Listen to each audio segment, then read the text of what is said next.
ফুটবলকে বিদায়ের সময় চূড়ান্ত করে ফেলেছেন নেইমার।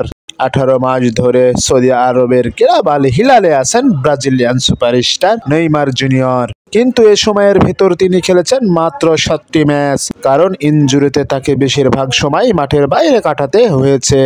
ফলে সৌদি লিগে আলোড়ন তোলা নেইমারের দলবদল রূপ নিয়েছেন চরম হতাশায়। 2023 সালের অক্টোবরের পর আর জাতীয় দলেও তিনি খেলতে পারেননি। ফলে তার ক্যারিয়ারের ভবিষ্যৎ কি সেই আলোচনা উঠেছে। কতটা সময় আর পেশাদার ফুটবল খেলবেন তার একটি লক্ষ্যমাত্রা ঠিক করেছেন নেইমার নিজেই। 2026 বিশ্বকাপ দিয়েই তিনি আন্তর্জাতিক ফুটবল ক্যারিয়ারের ইতি টানবেন বলে ইঙ্গিত দিয়েছেন। ফুটবলের পরবর্তী বৈশ্বিক আসর বসবে যুক্তরাষ্ট্র, কানাডা ও মেক্সিকোতে।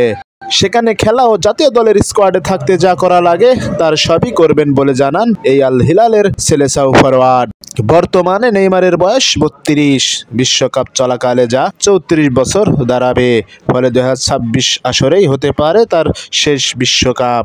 CNN স্পোর্টকে দেওয়া সাক্ষাৎকারে নেইমার নিজেই সেটাকে ক্যারিয়ারের শেষ সীমা বলে ইঙ্গিত দিয়েছেন। আমি চেষ্টা করব সেখানে 2026 বিশ্বকাপ থাকার। আমি জানি এটা আমার শেষ বিশ্বকাপ, শেষ শট, আমার শেষ সুযোগ। সেখানে খেলা এবং জাতীয় দলে থাকার জন্য আমি সব রকম চেষ্টাই করব।